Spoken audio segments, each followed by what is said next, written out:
देहि शरणम्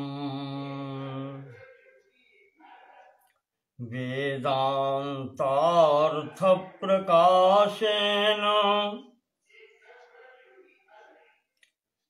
जगदान्ध्यनिवारकान्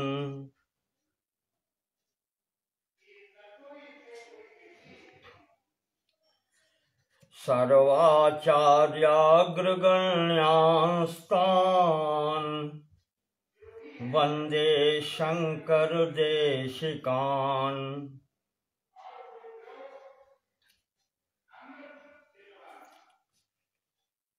परवाक्यरसाभिज्ञान् सज्जनान् ब्रह्मवित्तमान् निन्दासूयादिरहितान्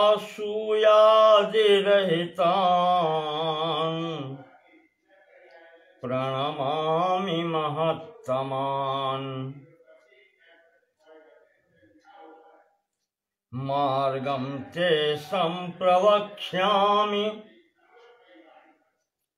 विद्यारण्यप्रकाशितम्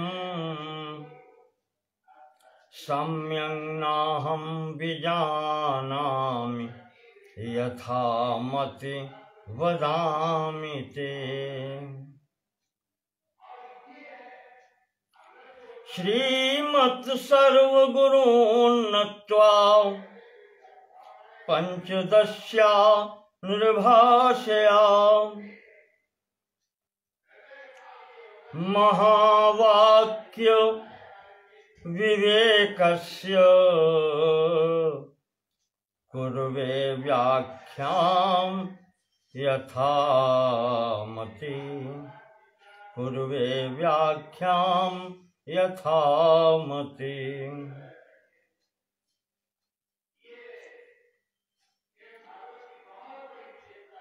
श्रीमद् विद्यारण्य स्वामी मुनिवर्य प्रणीत अद्वैत सिद्धांत प्रतिपादक ग्रंथ पंचदशी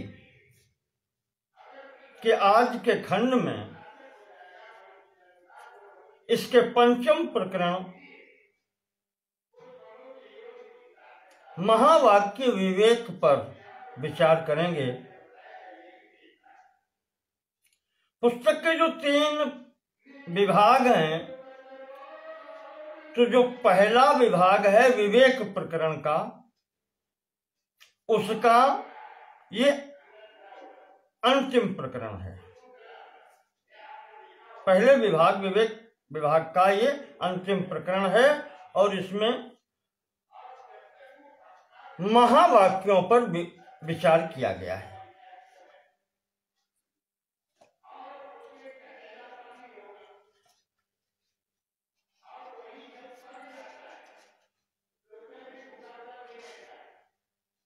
महावाक्य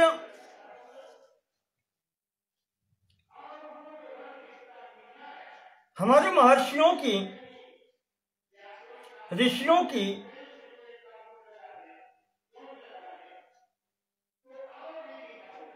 वह वाणी है जो अनुभूत है।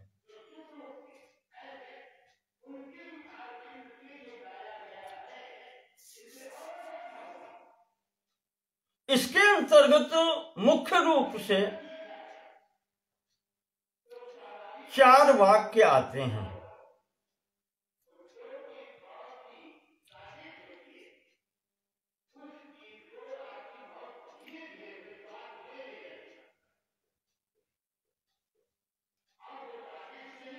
जो 4 वाक्य आते हैं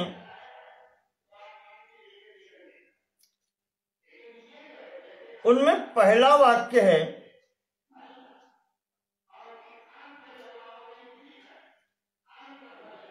प्रज्ञानम ब्रह्म। इस वाक्य में 2 शब्द हैं, प्रज्ञानम ब्रह्म, और यह ऋग्वेद के ऐतरेय उपनिषद से लिया गया है।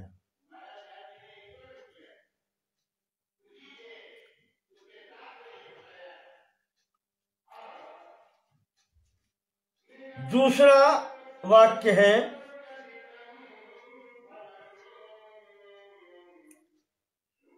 अहम ब्रह्मास्मि। यह वाक्य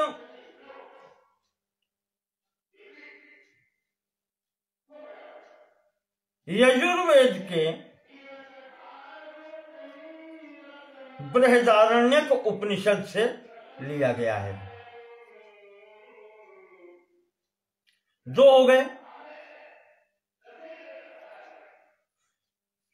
तीसरा वाक्य है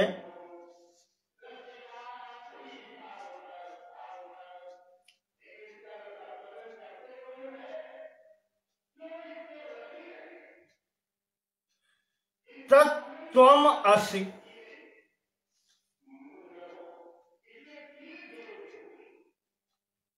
जिसको तत्त्वमसि कहते हैं।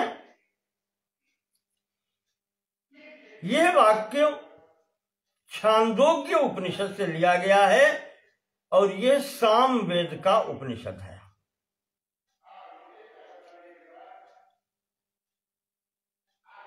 और अंतिम जो चौथा महावाक्य है वो है अयम आत्मा ब्रह्म। अयम आत्मा ब्रह्म। यह वाक्य अथर्ववेदीय मांडूक्योपनिषद से लिया गया है।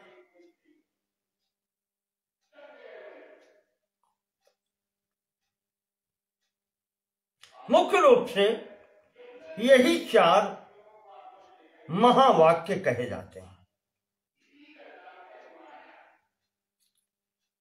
और आप देखें कि चारों वेदों से या चारों वेदों की अलग अलग उपनिषदों से यह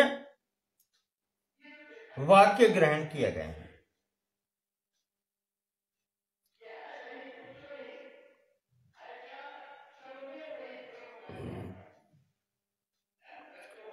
तो इस प्रकरण में विद्यारण्य स्वामी जी ने इन पर संक्षिप्त विचार किया है। चाहता मैं भी यही हूं, क्योंकि जो लोग हमें सुन रहे हैं उनको याद होगा कि मैंने सदानंद योगेंद्र की इसी विषय पर जो पुस्तक थी वेदांत सार, उसमें एक महावाक्य जो इसमें है तत्त्वमसि, इसकी विस्तार पूर्वक चर्चा की थी।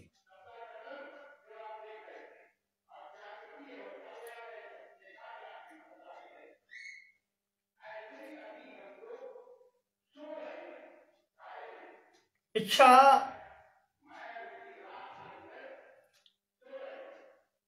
अब पुनः उसको दोहराने की नहीं है, क्योंकि आज ये पंचदशी का 18वां खंड जा रहा है और अभी तक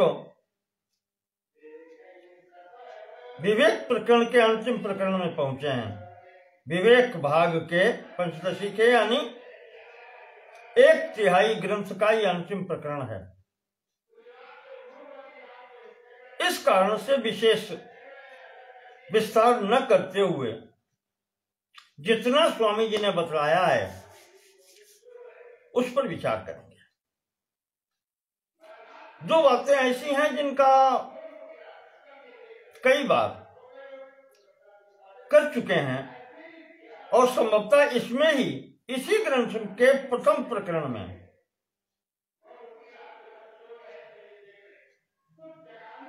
इस तत्त्वमसि पर विचार हो चुका है।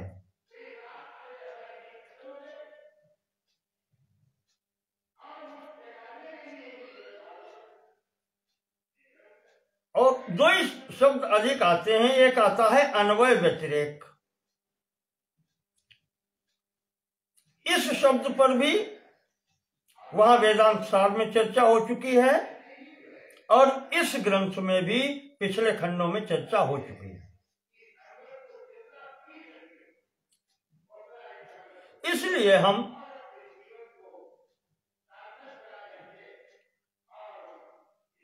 इस महावाक्य विवेक प्रकरण में बहुत विस्तार से न जाते हुए स्वामी जी ने जितना बताया है, विद्यारण्य जी ने, हम उस पर ही रहेंगे।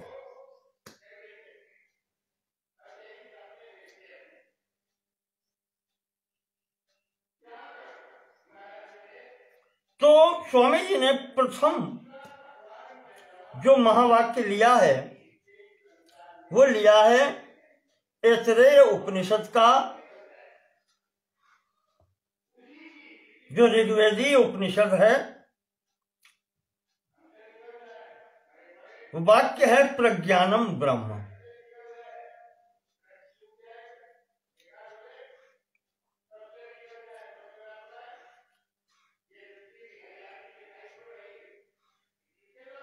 इस वाक्य में, इस महावाक्य में दो शब्द हैं, प्रज्ञानम और ब्रह्म। तो स्वामी जी इन शब्दों पर विचार करते हैं। प्रज्ञान क्या है?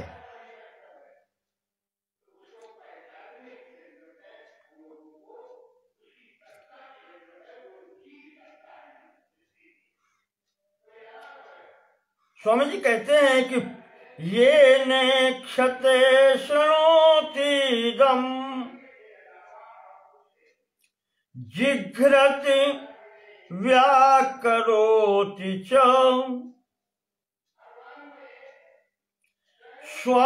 स्वादुवस्वादु विजानाति तत्प्रज्ञानमुदीरितम्।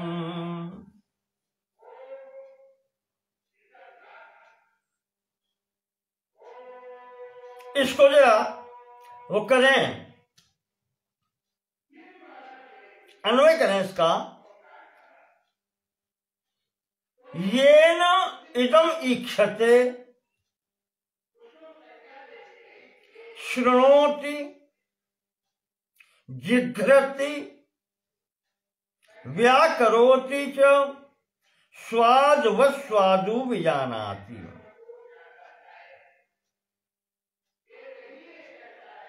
तत् प्रज्ञानम उदीरितम।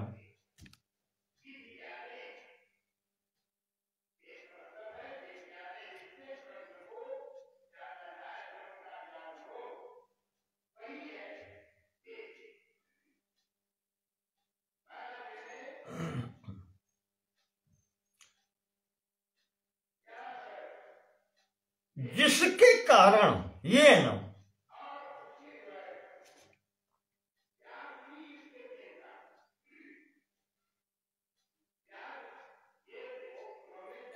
इदम ईक्षते, इदम प्रपंचम सर्वम ईक्षते, पश्यति,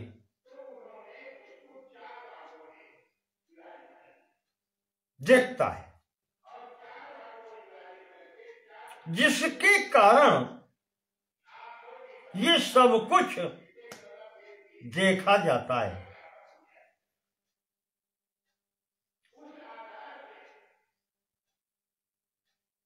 जिघ्रते, सूंघा जाता है।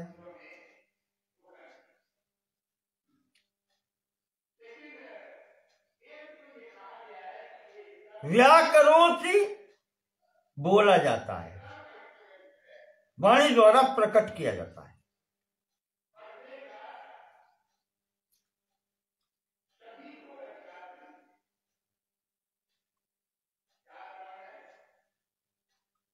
स्वाद व स्वादु विजानाति। स्वादु अस्वादु,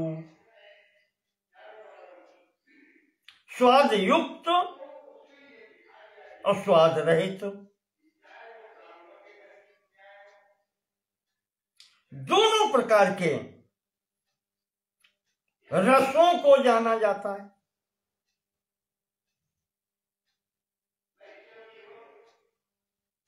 ये न जिसके द्वारा तत् प्रज्ञानम उदीरितम, वह यहां पर प्रज्ञान कहलाता है। अब ये जो इतना कहा गया है,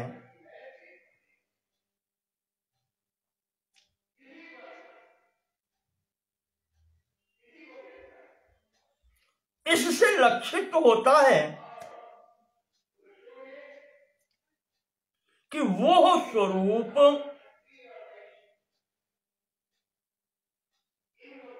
जो इंद्रियों और उनकी वृत्तियों से भिन्न है।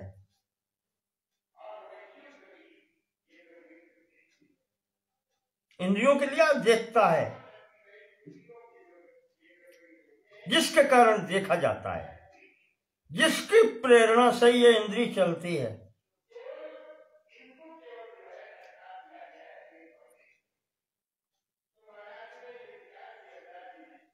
तो इंद्रिय और उसकी वृत्ति, देखना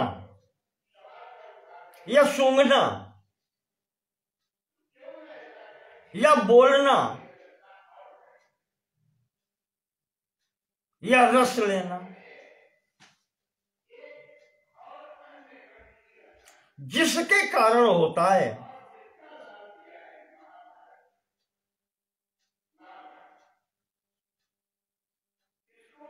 तो वो इनसे भिन्न है। पर क्योंकि अनुभव उसे होता है, उसके कारण भी होता है, अगर वो न हो तो नहीं होगा, तो वो अनुगत भी है, इन सब में अंदर है।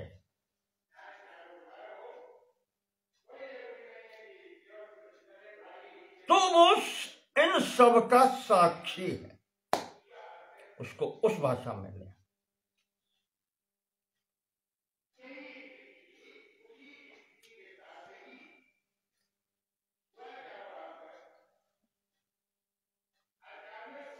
इसका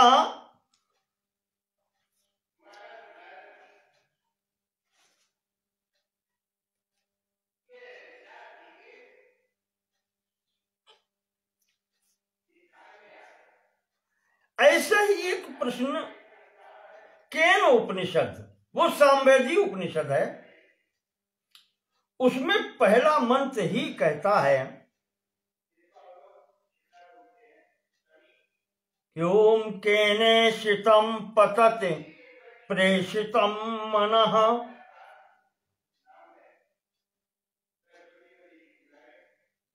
अनुसंधान करने के लिए 4 प्रश्न उसमें उठाए गए हैं। केनेषितं पतति प्रेषितं मनः,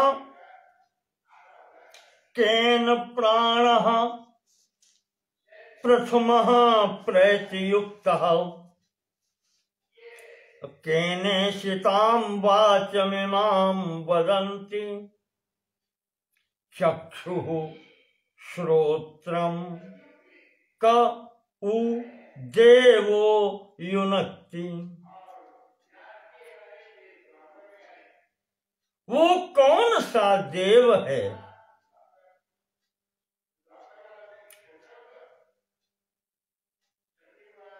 दिव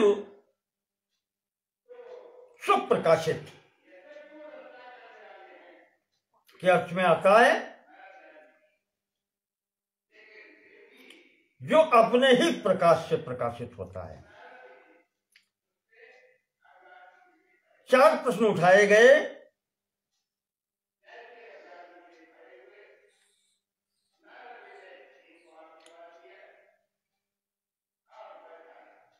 कि केनेषितं पतति प्रेषितं मनः, किसकी इच्छा से या किसकी प्रेरणा से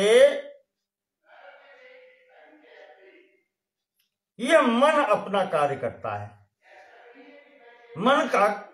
मन एक को कह देने से अंतःकरण का भाव आ गया पूरे का।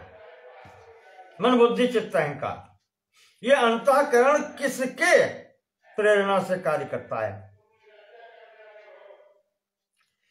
केन प्राणः प्रथमः प्रैति युक्तः, और प्राणों को अपने कार्य में लगाने वाला कौन है?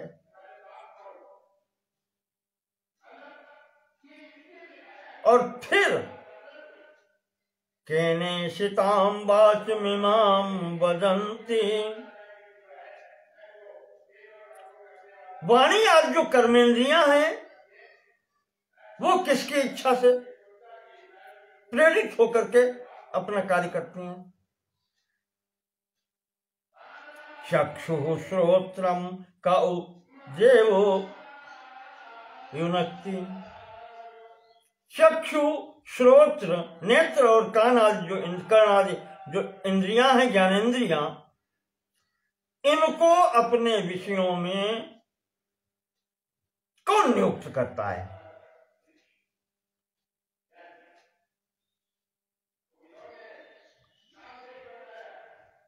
कौन वो सर्वशक्तिमान है, चैतन्य है, जो ये सब कार्य करता है?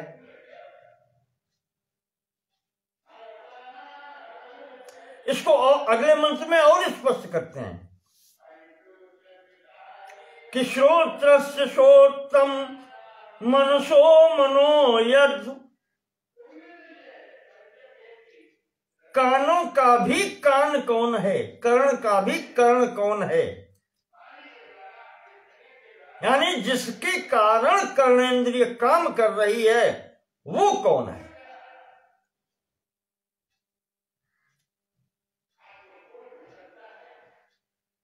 मनसो मनो यद्, जिसके कारण मन कार्य कर रहा है, मन का भी मन कौन है?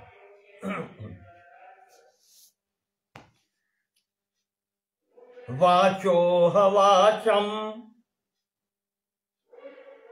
ऐसा जो है वही वाणी का की भी वाणी वही है जो इसको प्रेरित करती है, चलाती है। वाणी की वाणी का मतलब कि वो न हो तो वाणी कार्य न करे। स उ प्राणस्य प्राणः, और वही प्राणों का भी प्राण है, प्राण का भी प्राण, अर्थात जो न हो तो प्राण कार्य न करें।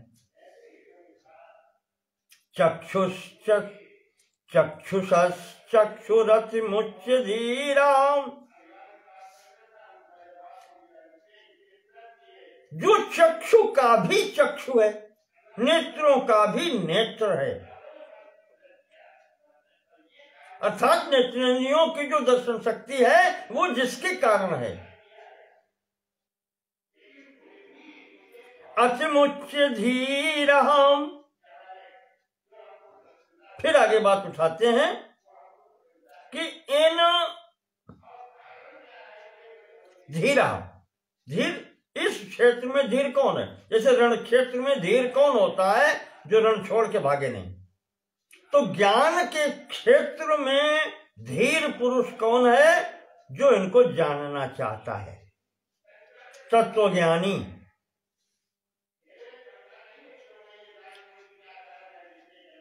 या सिर्फ ज्ञानी कह लें, मात्र ज्ञानी कह लें, ज्ञानी। अतिमुच्य, इन सब से परे होकर के, छोड़ करके, मुच्य और अतिमुच्य, अतिशयन,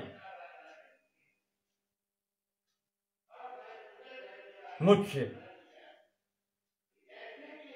इन सब से अलग होकर के जो है, प्रेत अस्माद लोकाद अमृता भवंती, जो इन सब का साक्षी है, इन सब से अलग होकर के जो ज्ञानी ये जान लेता है, वो ये अस्मात् प्रेत, यहां से जाने के बाद में अमृता भवंती,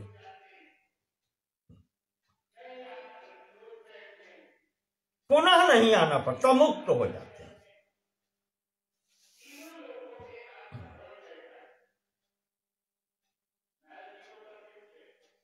ये स्थिति बताई गई है। तो वो कौन है? वो जो है जो इतने सब कार्य करता है, जिसके कारण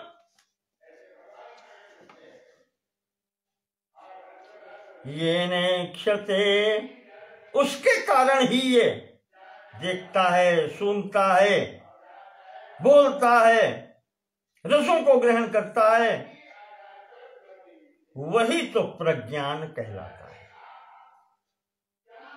वो ज्ञान स्वरूप ही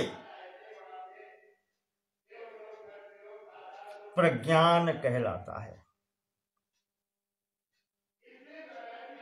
संपूर्ण वृत्तियों का जो साक्षी है,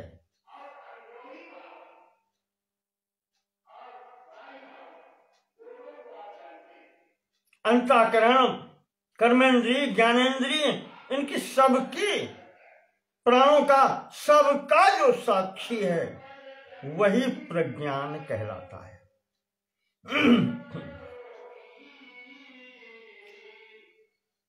स्वामी जी और स्पष्ट करते हैं कि चतुर्मुखेन्द्र देवेशु,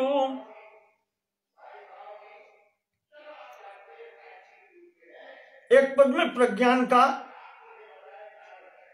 बता दिया, अगले पद में ब्रह्म, इस शब्द से इसका वाच्य क्या है, किसके लिए यह शब्द प्रयोग होता है?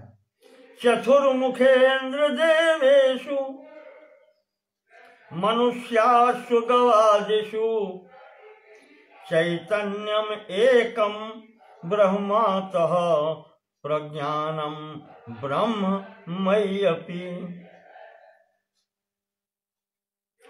चतुर्मुख यानी ब्रह्मा जी से लेकर के, प्रजापति ब्रह्मा जी से लेकर के इंद्र, देवेशु, इंद्र और देवताओं तक,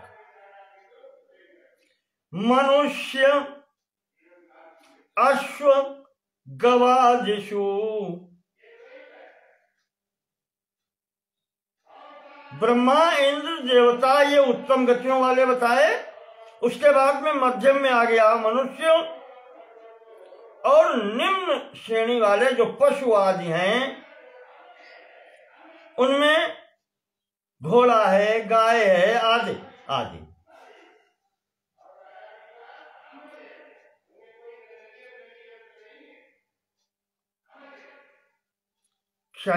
चैतन्यमेकम, जो चैतन्यता है, जो चैतन्य तत्व है, इन सब में ब्रह्मा से लेकर के पिपीलिका, क्षुद्र पिपीलिका पर्यंत जो इनके अंतर्गत चैतन्य तत्व है, चैतन्यम एकम, वो एक ही है, ब्रह्म, वही ब्रह्म कहा जाता है।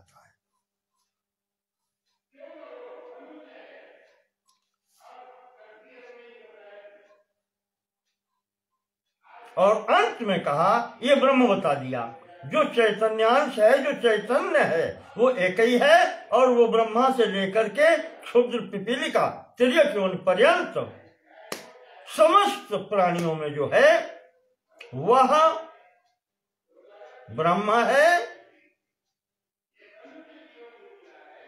अतः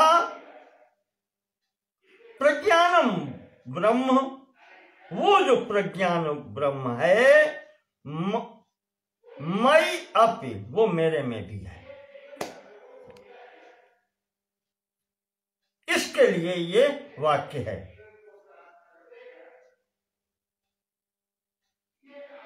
वो जो प्रज्ञान, जो ज्ञान स्वरूप, चैतन्य स्वरूप ब्रह्म है, तो सर्वत्र है, तो मेरे में भी है।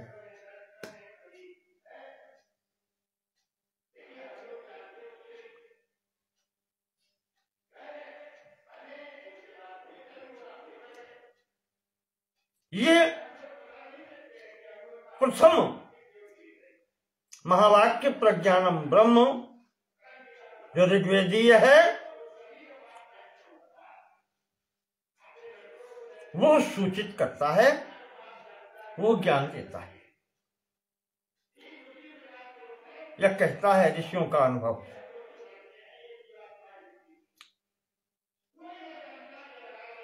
दो श्लोकों में स्वामी जी ने प्रज्ञानम ब्रह्म का तात्पर्य बतला दिया।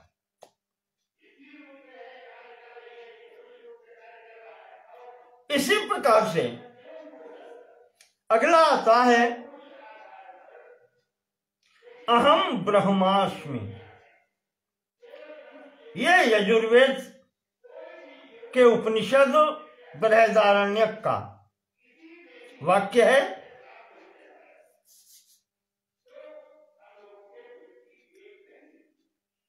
इसमें अहम और ब्रह्म दो शब्द यहां भी हैं। तो अहम का तात्पर्य क्या है? मैं।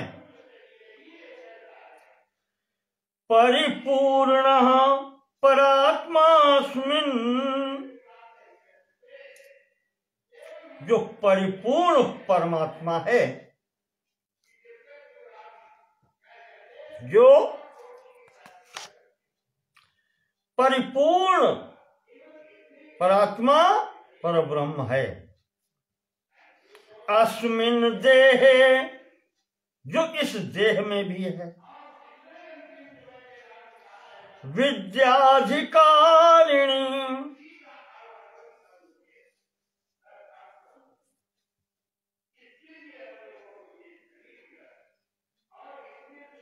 ये शरीर कैसा है? विद्याधिकारिणी, यह विद्या प्राप्त करने का अधिकारी, यही शरीर है। इसके अतिरिक्त अन्य जितने भी शरीर हैं वो ज्ञान प्राप्त करने के अधिकारी नहीं।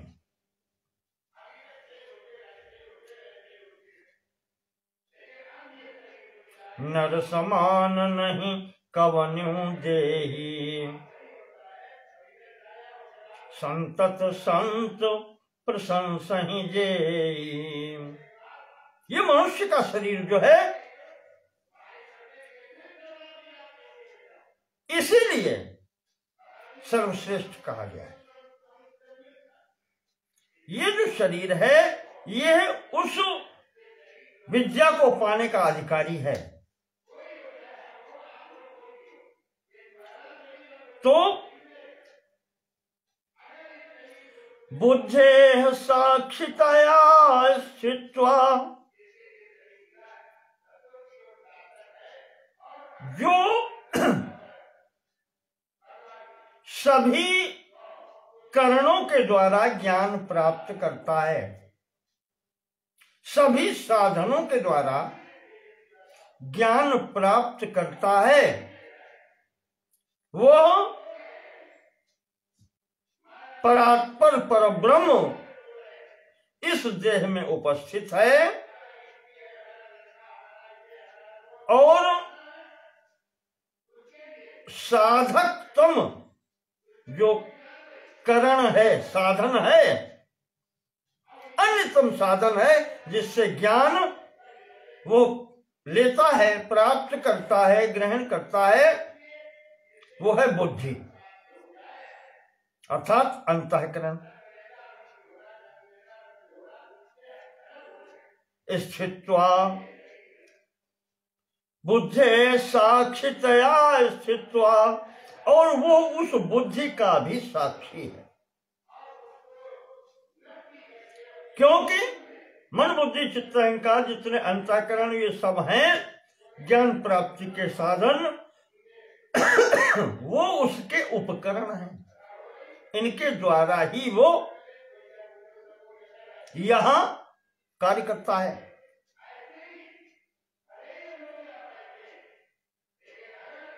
स्थित्वा, स्फुरन, और जो इसके अंदर शरीर के अंदर स्फुरना होती है, अहम, वो जो स्फुरना अहम जो होती है, का उसी को, वही जो स्फुरना है चैतन्य की, वही अहम अहम कहलाती है।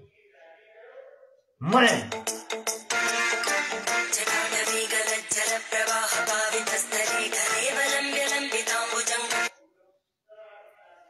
वही जिस का बताया गया है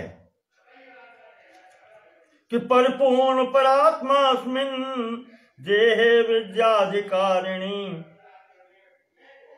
बुद्धे साक्षितया स्थित्वा स्फुरन् अहम इति ईयते। जो उस साधन रूप बुद्धि का भी साक्षी है, अर्थात बुद्धि से भी परे है, बुद्धि को भी देखने वाला और बुद्धि के कार्य को भी देखने वाला है, जिसके कारण यहां स्फुरना होती है चैतन्यता की। वही है अहम, अहम, मैं।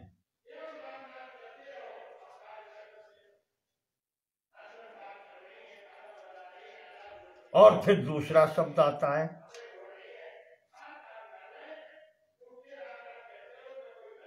स्वतः पूर्ण परात्मात्र। अत्र स्वतः पूर्ण परात्मा, यहां पर जो स्वतः परिपूर्ण आत्मा यानी वो जो परब्रह्म कहा जाता है, वो परम आत्मा जिसके फिर परे और नहीं है, ब्रह्म शब्देन वर्णिता, वो ब्रह्म शब्द से कही गई है। और तीसरा शब्द आया अस्मि। अस्मीत्यैक्य परामर्शः तेन ब्रह्म भवाम्यहम्। और जो अस्मि शब्द का प्रयोग हुआ है वो उन दोनों का, जो चैतन्यांश इस स्वरूप में चैतन्य स्वरूप है, जिसके कारण जो इन सब के साधनों के का भी साक्षी है, बुद्धि आदि ज्ञान प्राप्त करने के जो साधन है उनका भी जो साक्षी है,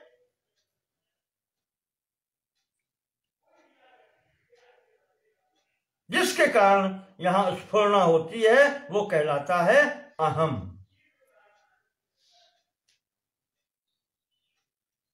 और स्वतः परिपूर्ण, सब प्रकार से परिपूर्ण जो परात्मा है वो ब्रह्म शब्द से अभित है।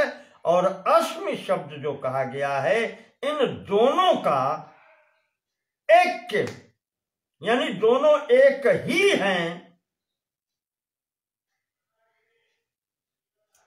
इसका द्योतक ये अस्मि शब्द है। अस्मि, अहम ब्रह्म अस्मि। तो अहम में जो है और ब्रह्म जो है वो दोनों एक ही हैं।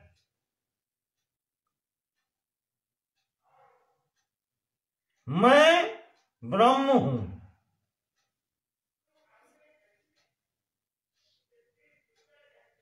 तेन ब्रह्म भवाम्यहम्।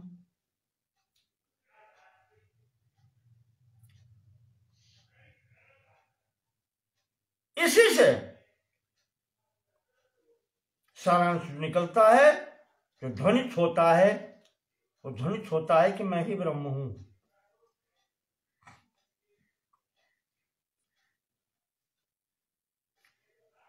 अब आते हैं तीसरे वाक्य पर, जो सर्वाधिक प्रयोग होता है, लगभग सभी स्थानों पर प्रयोग हुआ है।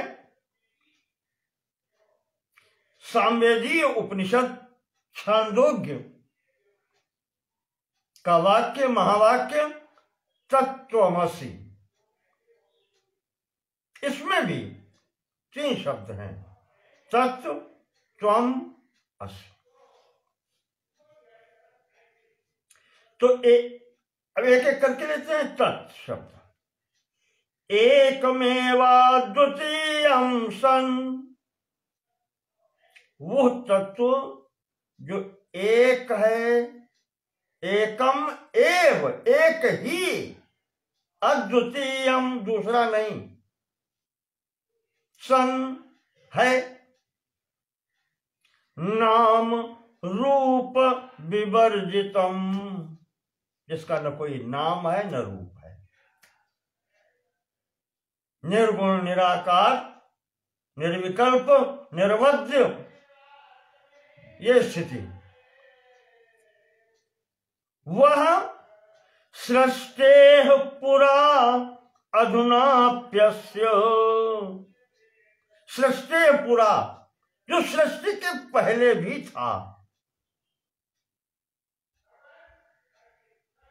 और अधुना अपि, अब भी है। अस्य तादृक्त्वं तदितीर्यते, तद इतीर्यते,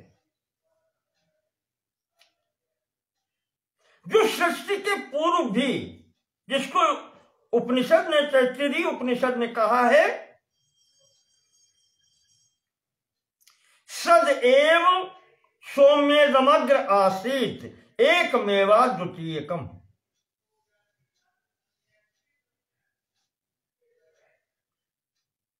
जिसकी सत्ता इस सब प्रपंच से पहले भी थी। प्रारंभ में वही एकमात्र सत्ता थी,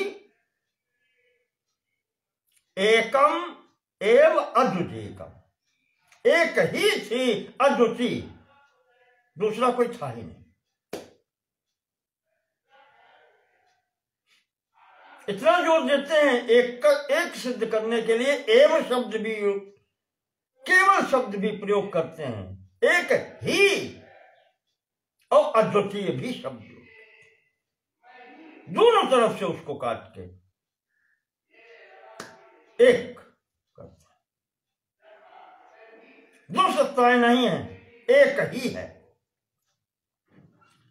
जिसका न कोई नाम है न कोई रूप है, यानी इस चराचर सृष्टि से परे है। पहले भी था, अधुना भी, आज भी है, वो अभी भी है। तादृक्त्वम,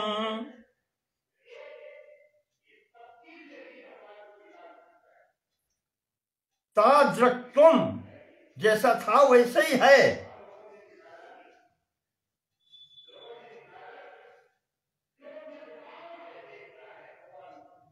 तत्, वही तत् शब्द से बतलाया गया है इस महावाक्य में। वही तत् शब्द से कहा जाता है।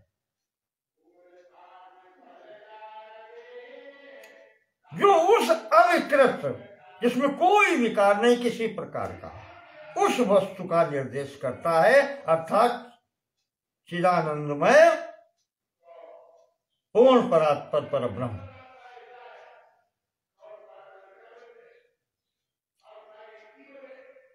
और त्वम फिर क्या है?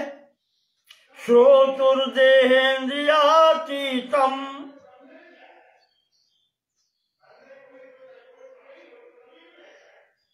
श्रोत्र आदि संपूर्ण इंद्रियों, जितनी भी मन सहित इंद्रियां हैं, इन सब से अतीत वस्तुअत्र त्वम पदेरितम, वही जो पहले कहा था।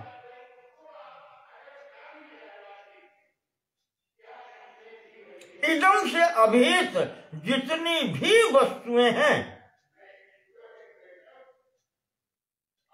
इस सृष्टि प्रपंच में, इस देह में, उन सब को त्याग करके, इन सब से अतीत रह करके, जो इस संपूर्ण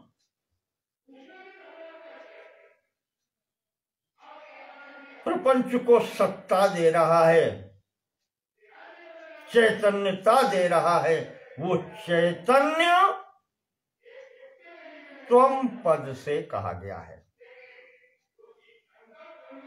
श्रोतुर्देहेन्द्रियातीतम वस्त्वत्र त्वम पदेरितम, त्वम पद के द्वारा उसे कहा गया है।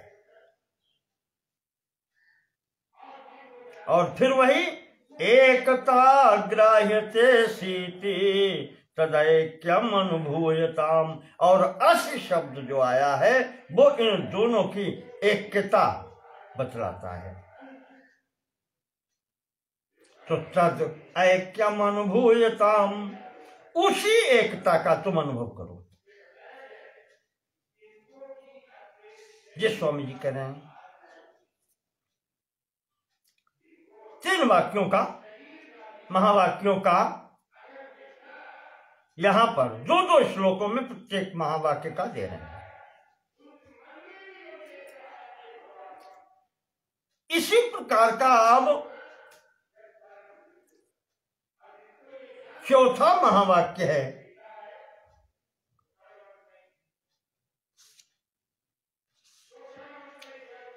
अथर्ववेदीय मांडूक्य उपनिषद का महावाक्य अयम आत्मा ब्रह्म, अयम आत्मा ब्रह्म।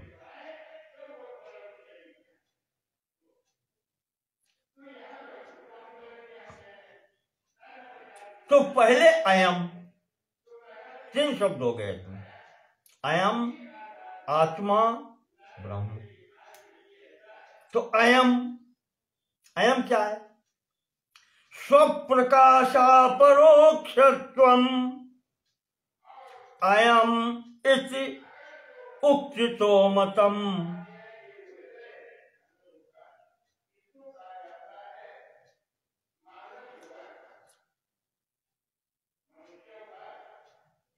मैंने कहा था कि अयम शब्द जो प्रयोग होता है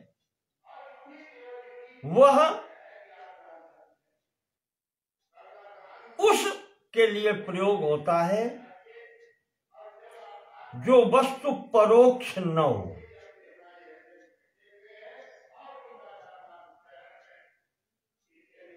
यानी अलग न हो, दूर न हो।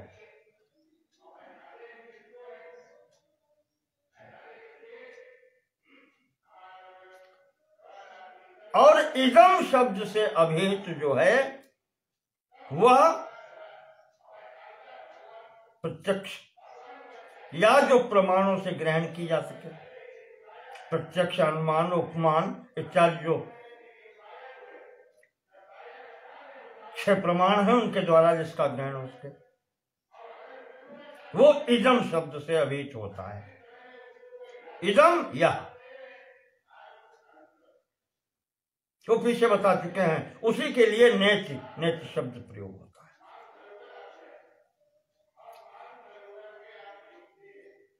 तो अयम शब्द जिसके लिए कहा गया है वो कैसा है?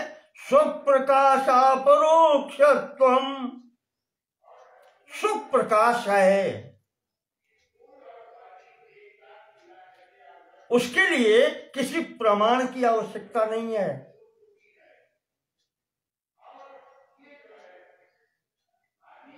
वो ऐसा सूर्य है जिसके लिए किसी अन्य सूर्य की अपेक्षा नहीं है, किसी अन्य दीपक की अपेक्षा नहीं है। सब प्रकाश है जिसके कारण ये सब प्रकाशित होता है। वो ज्ञान स्वरूप, स्वप्रकाश, प्रकाश ज्ञान अर्थ में भी आता है। वो ज्ञान स्वरूप है। अपरोक्षत्वम, जो अपरोक्ष है, कहीं दूर नहीं है, परोक्ष नहीं है। अंतर केवल अपरोक्ष कहने का है कि इतना सूक्ष्म है कि मन, बुद्धि इत्यादि अंतःकरण और संपूर्ण इंद्रियों से परे है, इनके द्वारा पकड़ में आता नहीं है। पर अनुभूति प्रत्येक को होती है कि मैं हूं। वो जो अनुभूति होती है वो किसी प्रमाण की उसके लिए आवश्यकता नहीं होती। यही इसकी अपरोक्षता है। कोई भी अपने होने का निषेध नहीं कर सकता। यह अपरोक्षता कहलाती है। तो वही ज्ञान स्वरूप है, प्रकाश स्वरूप है। उसके प्रकाश के लिए किसी भी अन्य प्रकाश की अपेक्षा नहीं है। वह ज्ञान स्वरूप, प्रकाश स्वरूप अपरोक्ष है, नित्य प्राप्त है। आप ऐसे कर लें, उसे देखने के लिए कहीं जाना नहीं, नित्य प्राप्त है, स्वतः प्राप्त है। तो उसको अयम शब्द से कहा गया है।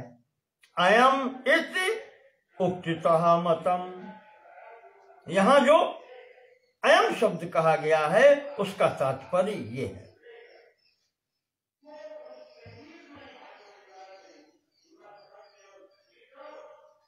उसी को स्वामी जी कहते हैं कि अहंकाराज देहांतात प्रत्यगात्मेति गीयते।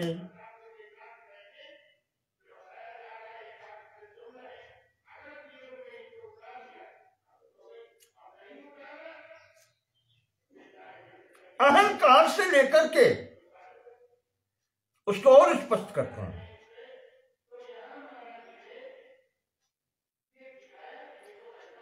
कि बुद्धि से लेकर के स्थूल भूतों तक और जो बुद्धियादि अंतःकरण के कारण अहंकार जहां से होता है, वो स्फुरना जहां से होती है अहम की, वहां से लेकर के अहंकारादि देहांताद इस स्थूल शरीर तक, इन सबसे सूक्ष्म होने के कारण, इनसे अग्राह्य होने के कारण वही प्रत्यक आत्मा कहा जाता है। आत्मा या प्रत्यक आत्मा जो कहते हैं, प्रत्यक। प्रत्यक इसलिए प्रयोग करते हैं कि इन सब की प्रतीति के लिए उसका होना आवश्यक है। जिसको आप कहते हैं साक्षी, ये वही बात घूम के आ जाती है। अगर दृष्टा नहीं है तो दृश्य कहां पे? दृश्य की सार्थकता क्या है? दृश्य की सार्थकता तभी तक है जब तक दृष्टा है। तो वो जो साक्षी है उसकी सत्ता पर ही ये संपूर्ण सत्ता निर्भर करती है। दृश्य की, इदम की सत्ता निर्भर उसी पर करती है। वो जो है वो प्रत्यक आत्मेति गीयते, वो प्रत्यक आत्मा कही जाती है। तो अयम भी वही सुप्रकाश अपरोक्ष नित्य प्राप्त, परोक्ष दूर नहीं, और अहंकार से लेकर के देह पर्यंत जो इसका साक्षी है वो प्रत्यक, इन सबसे सूक्ष्म, इन सबसे परे जो है वो आत्मा। तो अयम आत्मा दोनों शब्द हो गए।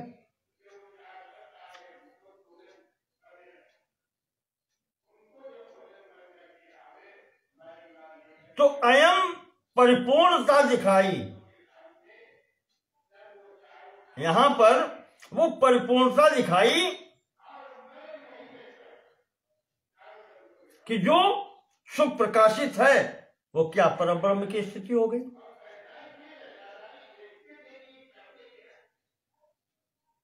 अयम से, और जो आत्मा से अंतर की चेतनता दिख रही है, ये दोनों अयम आत्मा ब्रह्म, ब्रह्म अब यहां शब्द प्रयोग हुआ है, इन दोनों का एकत्व करने के लिए प्रयोग हुआ है। दृश्यमानस्य सर्वस्य अब अहंकार से लेकर के स्थूल शरीर तक ये दृश्यमान है। ये शरीर दिख रहा है ना, तो जैसे शरीर दिख रहा है संपूर्ण प्रपंच दिख रहा है। जैसे इस शरीर को प्रत्यक्ष आत्मा जो है चला रही है, उसी प्रकार से संपूर्ण प्रपंच में भी वो प्रविष्ट है। दृश्यमानस्य सर्वस्य जगतस्तत्त्वमीड्यते, जिसको जगत कहते हैं, सृष्टि संपूर्ण कहते हैं,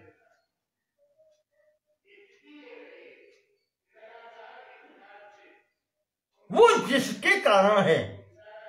दृश्यमान से सर्वस्व जगता, जगता भी षष्ठी विभक्ति है। जो ये दृश्यमान हो रहा है सबका, इन सबका तत्व है, जिसके कारण ही ये सब भाषित हो रहे हैं। ब्रह्म शब्देन ईर्यते, वो ब्रह्म शब्देन तद ब्रह्म सुप्रकाशात्म रूपकम। तो ब्रह्म शब्द से ये वह इन सब का भी मूल वही है और वही इस सब के अनुगत है। तत्व समन्वयात जो ब्रह्म सूत्र कहता है, वो सबके अनुगत है, वो परमात्मा है। अयम आत्मा ब्रह्म। इस प्रकार से इस संपूर्ण जगत जिसमें भाषित हो रहा है, इस संपूर्ण जगत का जो अधिष्ठान है,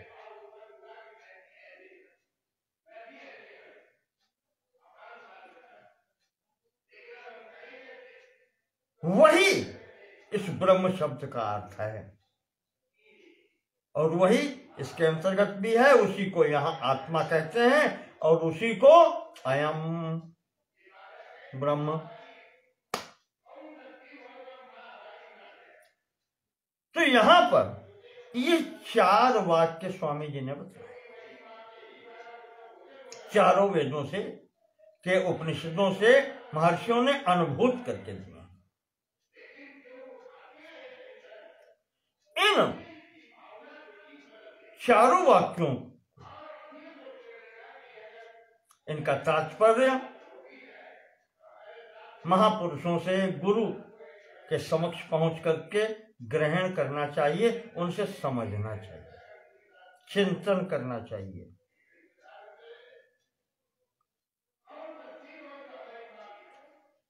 जो यथार्थ वस्तु है उसके बारे में जानना चाहिए।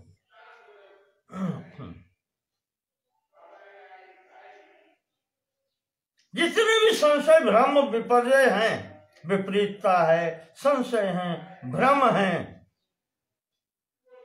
उनका निवारण करते हुए अपने ज्ञान से भी जो हो सके और फिर गुरु के द्वारा उनका निवारण करना चाहिए। और ये सब कहने का चारों महावाक्य जो कह रहे हैं, उसका तात्पर्य सम्मिलित रूप से क्या निकलता है कि यह जो आत्मा है, जो प्रत्येक शरीर में है, वह एकमेव द्वितीयकम वही है। सत चित आनंद स्वरूप जो परम ब्रह्म है, वही सर्वत्र व्याप्त है, वही आपके अंदर है, वही मेरे अंदर है, वही समस्त सृष्टि के अंतर्गत है।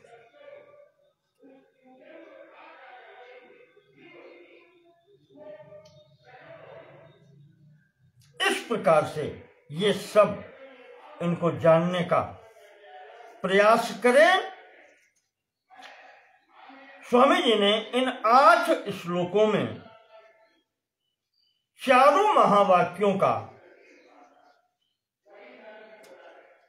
तात्पर्य संक्षेप से बतला दिया और इशारा ये कर दिया कि विस्तार से इनको अगर समझना है तो गुरु की शरण में जाकर के समझो।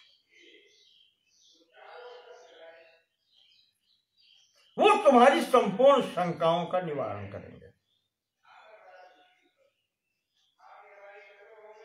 कहने का तात्पर्य योग्यतम शिष्य बनो, अधिकारिणम आशास्ते,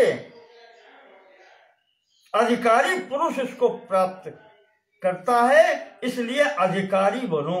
अधिकारी बनकर के तब तुम आशा करो, तब गुरु के पास जाओ। और अधिकारी के लिए आपको पहले ही बता दिए थे कौन कौन से गुण होने चाहिए।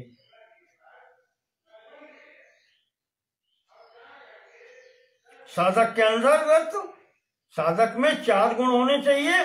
उन सब को जब धारण करके उस योग्य बनेंगे तब ये भूमि तैयार होती है, तब उसमें गुरु आगे के लिए स्थिति उपदेश करता है। इस प्रकार से इन महावाक्यों का श्रवण मनन निधिध्यासन करो।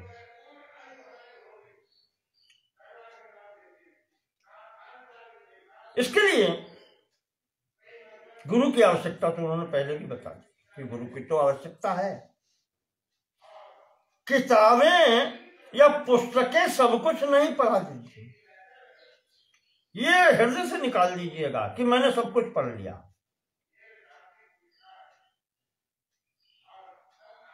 लौकिक ज्ञान से संबंधित पुस्तकें भी सब कुछ स्पष्ट नहीं कर पाती, सब कुछ बतला नहीं पाती।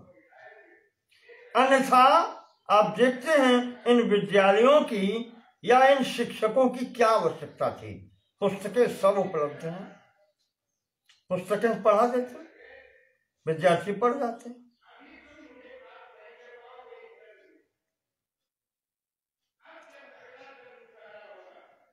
प्रैक्टिकल भी करवाए जाते हैं,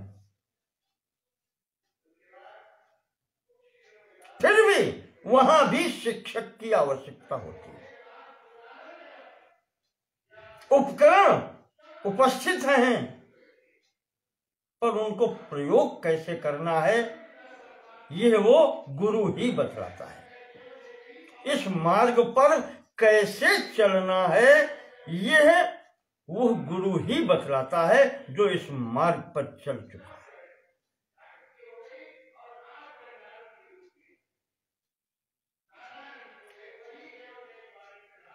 तो इस पंचम प्रकरण में प्रथम भाग के विवेक जो भाग है प्रथम इसका, उसका ये 5वां प्रकरण है, महावाक्य प्रकरण।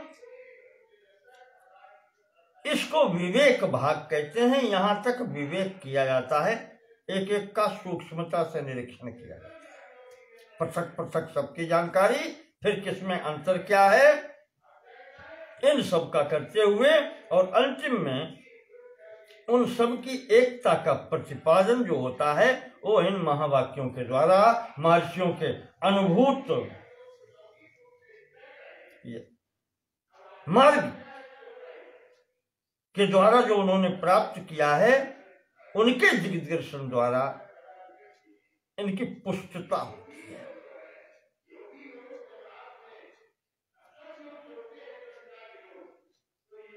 इस प्रकार से ये यहां पर हम प्रथम भाग पूर्ण करते हैं इस ग्रंथ का, जिसको विवेक भाग कह लें आप। इसमें 5 अध्याय थे या कहें 5 प्रकरण थे। प्रथम तत्व विवेक प्रकरण, दूसरा महाभूत विवेक प्रकरण, तीसरा पंचकोश विवेक प्रकरण, चौथा द्वैत विवेक प्रकरण और 5वां है महावाक्य विवेक प्रकरण। इस प्रकार से यहाँ इनके द्वारा इसकी पूर्ति होती है। अब अगले खंड में जो दूसरा भाग है ग्रंथ का, जिसको दीप प्रकरण कहते हैं, दीप जिसका अर्थ होता है दीपक, प्रकाशित करना। दीप प्रकरण का या कहना चाहिए दीप भाग का हम आपको अगले 5 अध्यायों में विभिन्न प्रकार के हैं उनके विषय में बतलाएंगे। उसमें भी 5 प्रकरण हैं। आज का ये इस भाग का अंतिम प्रकरण सुनने के लिए बहुत बहुत धन्यवाद। महावाक्य हैं, मैं कोई ऋषि महर्षि नहीं हूं। जितना मैं स्पष्ट कर सकता था, जितनी मेरी बुद्धि में आया है, वो आपके सामने मैंने स्पष्ट किया है। बहुत बहुत धन्यवाद। नमो नमः।